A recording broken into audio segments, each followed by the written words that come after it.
So ayan po mga kababayan, dahil malamig ang panahon at naisipan ni Tatay Ronnie po mga kababayan manghuli ng manok at sabawan daw po niya para sa ating mga gumagawa po mga kababayan para makahigop ng mainit-init na sabaw po mga kababayan. So ganyan si Tatay Ronnie kabait sa ating mga kababayan. Ngayon ipagluto pa niya yung ating mga karpintero. So ayan po mga kababayan, panoorin natin kung paano magluto si Tatay Ronnie ng sinabawan na manok. Native na manok po mga kababayan. Yes, masarap at yan ang gusto-gusto natin mga kababayan, yung native na manok.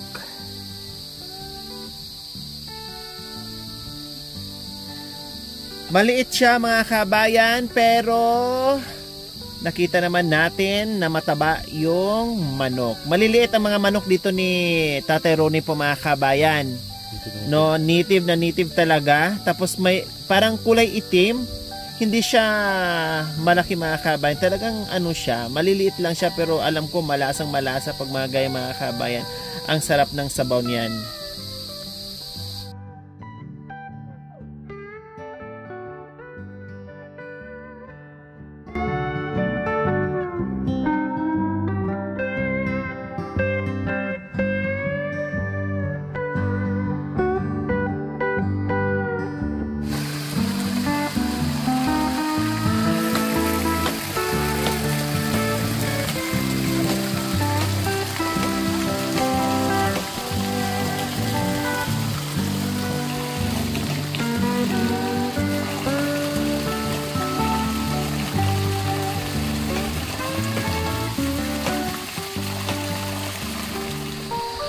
So ayan po mga kababayan, tapos na nga po linisin ni Tatay Ronnie yung ating native na chicken, hinugasan at ngayon naman ay naghanda ng mga ricados para iluto at igisa ni Tatay Ronnie. So siya, hayaan natin siya magluto mga kababayan kung paano siya magluto dito sa kabundukan para sa ating mga masisipag na karpintero po mga kababayan. Kasi nga ayan, nakita nyo naman yung sitwasyon ngayon sa panahon natin, no, ay umuulan na naman po bahagya mga kabayan. Kaya Diyos ko, pero tuloy-tuloy ang trabaho po natin mga kabayan. Then naghahabol tayo sa araw, hinahabol din tayo ng ulan.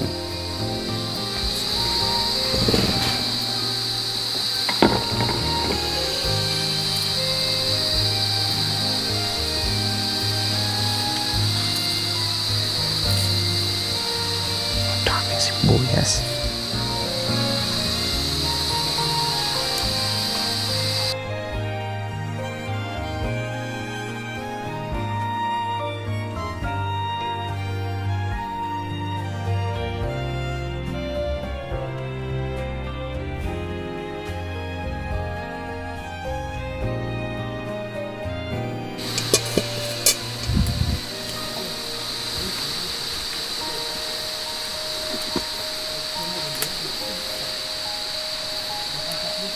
Dito po mga kabayan, pag nandito ka sa kabundukan, no, sa ating mga katutubong aitas po mga kabayan, ay asin-bitsin lang po yan sa bawan nila.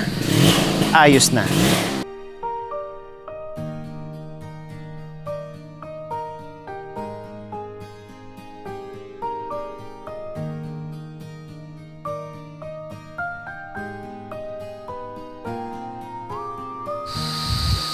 Abala nga yung ating mga karpintero mga kabayan at abala rin si Tatay Ronnie sa paghahanda para sa kanilang tanghalian. Buti na mga kabayan, nung unang-unang punta natin dito, may mga dala tayong mga ricados like asin, bitsin, bawang, sibuyas, kaya meron ngayong nagagamit si Tatay Ronnie mga kabayan.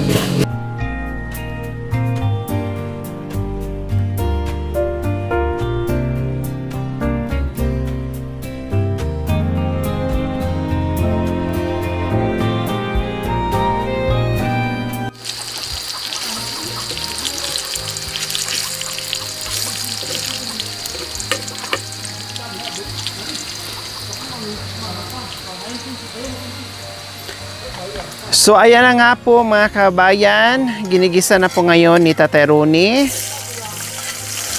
Nangangamoy na po. Wow, so yummy. Amoy pa lang po mga kabayan, busog ka na.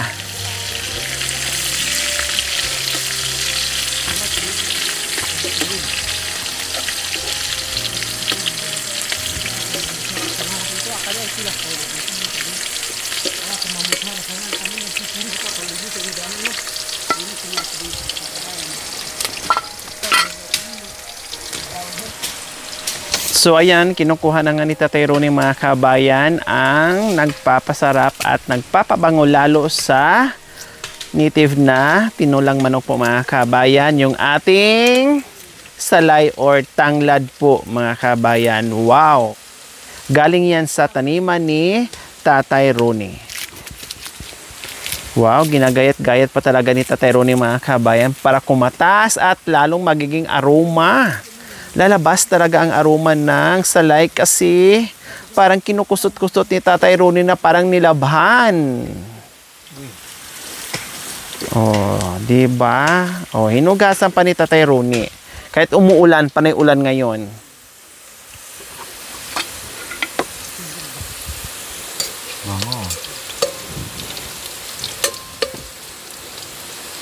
Ayan po mga kabayan, kahit wala yung manok mga kabayan, ganyan lang, pwede lang iulam kasi ang bango-bango na. Pero hindi pwede, kasi nga may native na manok, kaya kailangan ihalo dyan. Walang ligtas kay Tatay Ronnie. Buong kalamnan ng chicken, native chicken po mga kabayan, ay nakahalo dyan. O, diba? Pati kuko. Kasi sayang. Tatay Ronnie! Tatay Ronnie! Nakalimutan nyo yung kuko, ah.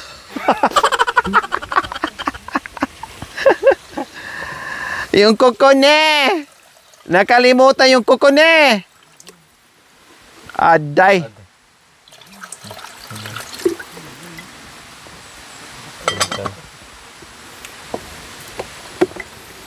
So ayan, dahil nagisa na, nilagyan na ni Tatay Ronnie ng habaw o sabaw po mga kabayan. Palambutin na lang yung chicken habang siya ay manguha ng papaya. Okay lang mga kabayan, kahit hindi yan tinanggalan ng kuko, naka-pedicure naman yan, no? Malinis pa rin mga kabayan kasi naka-foot spa, naka-pedicure. Kaya no problem, masarap pa rin yan mga kabayan. So ayan po si Tatay Ronnie, bumaba sa kanyang taniman para manguha ng papaya.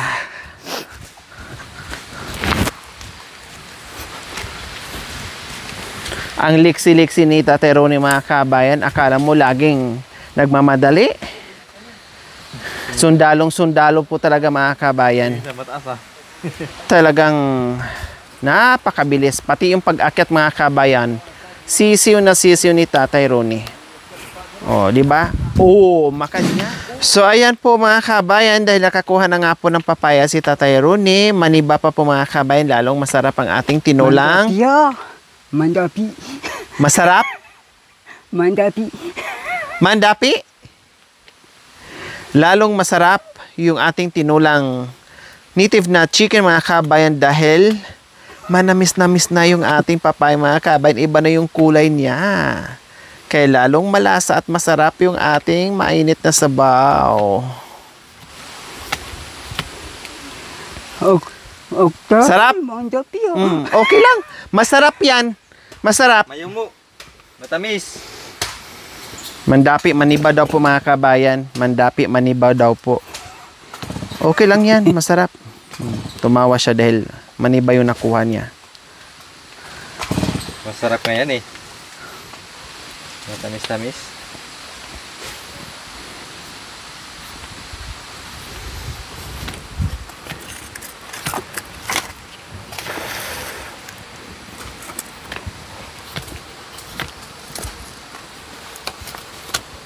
Okay, pakalawan naman na.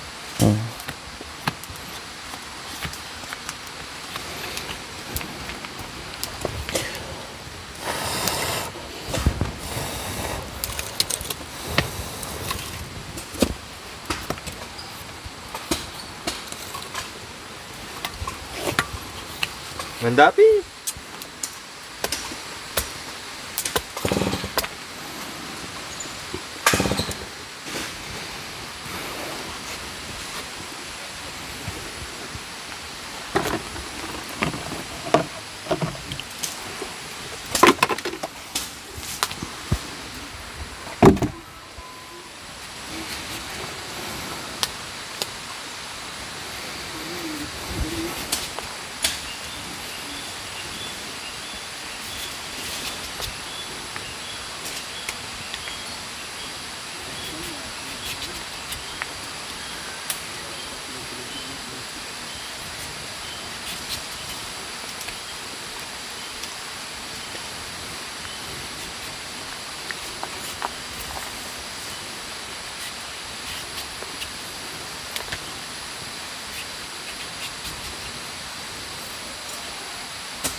So ayan po mga kababayan, tinitingnan po natin ngayon si Tatay Rooney kung paano po siya magluto na siya lang mag-isa dito mga kababayan. Kaya hayaan naman din natin na makita natin, no, masaksihan natin na nabuhay siya sa loob ng ilang dekada po mga kababayan, na siya lang po ang gumagawa lahat dito sa loob ng bahay mga kababayan.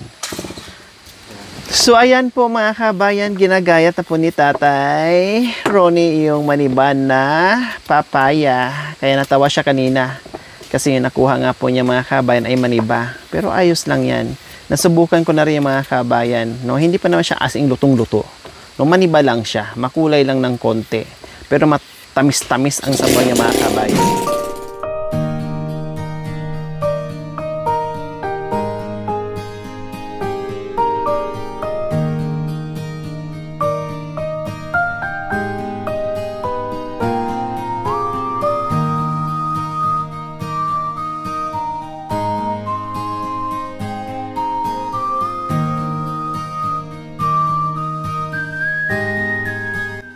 So ayan po mga kabayan, habang nagpapalambot si Tatay Rooney sa kanyang native na chicken.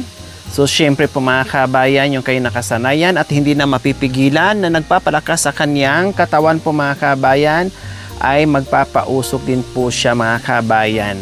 Tanggal stress, tanggal lamig, tanggal pagod dahil sa usok ng UC po mga kabayan na nagpapahaba talaga sa buhay ni Tatay Rooney, na hindi na po talaga natin maawat yan. Kasi talagang ganyan na talaga si Tatay Rooney mga kabayan. Yan ang nagiging asawa niya dito sa kabundukan, ang pagyuyusi, patay sindi, sa sigarilyong di maubos.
Nagpapasalamat po kami ang at ganun din po sa pag-ingat at sa kalakasan at ganun din po sa buhay. Ganun din po na sa aming paggamit at ganun din po.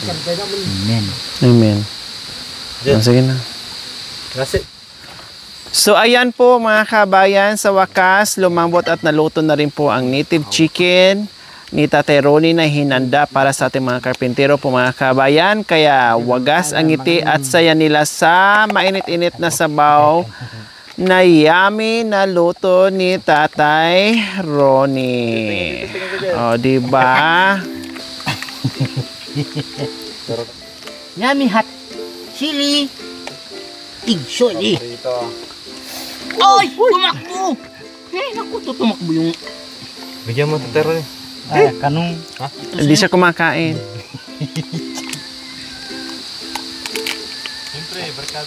Barkada niya yung malungkot. barkada. Habaw. Hulihin niya lang eh. Meron na naman niya. Mayo. Ay, nakanya kuya. Tumakbo ka. Fried chicken, kumain naman siya, di ba? Taba. Ito ayaw niya, barkada niya. Sabang ang sabi. Pero man, ayaw niya magmangan niya, barkada niya. Kasbal na rin. Pa. Tatak kita sa buwan niya kaya. Yung mga boss. Kaya na po, te. Dapat dahil. Inyong na dahil. So ayan po si Tatay Ronnie mga kabayan, ang inulam niya yung meatloaf lang po. No, pero pag lechon manok po mga kabayan, kumakain siya pagdala namin. No, basta manok mga kabayan, dala namin kumakain siya. Ngayon napansin ko ay hindi siya tumikim sa niluto niyang ulam po mga kabayan. Siguro pag-alaga niya, kasi alaga yung mga kabayan, parang ayaw niya siguro. No, kaya tiba-tiba yung ating mga karpintero mga kabayan kasi syempre para lang sa kanila mga kabayan, no, hindi talaga tumikim ni sabaw, hindi tumikim si Tatay Ronnie sa alaga niyang manok. Naawa siguro si Tatay Ronnie sa manok niya, pero wala talaga eh, talagang ganyan. Talara. Malambot na ba? Sige lang, sandukan mo sa basin. Ano ba, may tango, may iling-iling. Ano ba talaga? Pero man, Kaya na, basta kaya na. Kayang kaya te. Kahit habaw mga kabayan, ayaw tumikim ni Tatay Ronnie. Gusto lang talaga yung meatloaf. barkada niya kasi. Namin ba?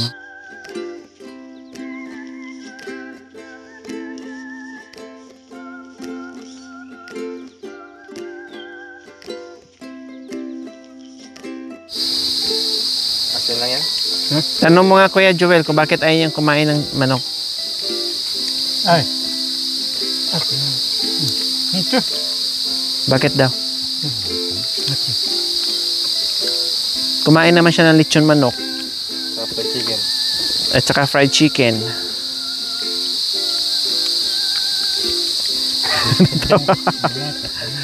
Natawa. Tatay Ronnie, bakit di po kayo kumain ng chicken?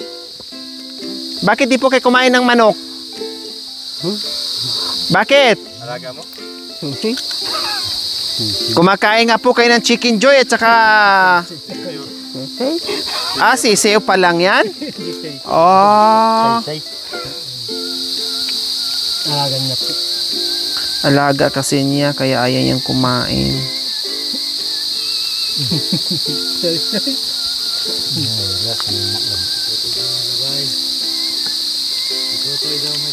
Ito may labay habaw. Talagang hinanda lang niya kay Tutoy yan. Special niya si Tutoy eh. Diba natawa siya. Sabi niya kung hindi na napasyal si Tutoy, hindi ko kakataya yung aking alagang manok. Oh.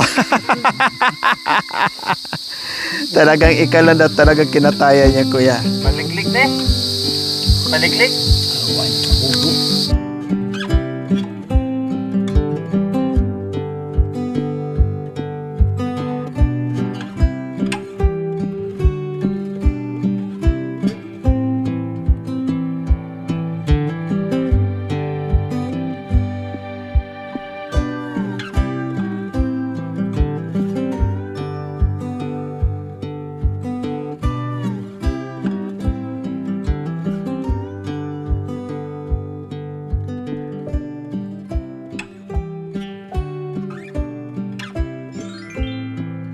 Thank you for watching. Don't forget to like, share, and subscribe.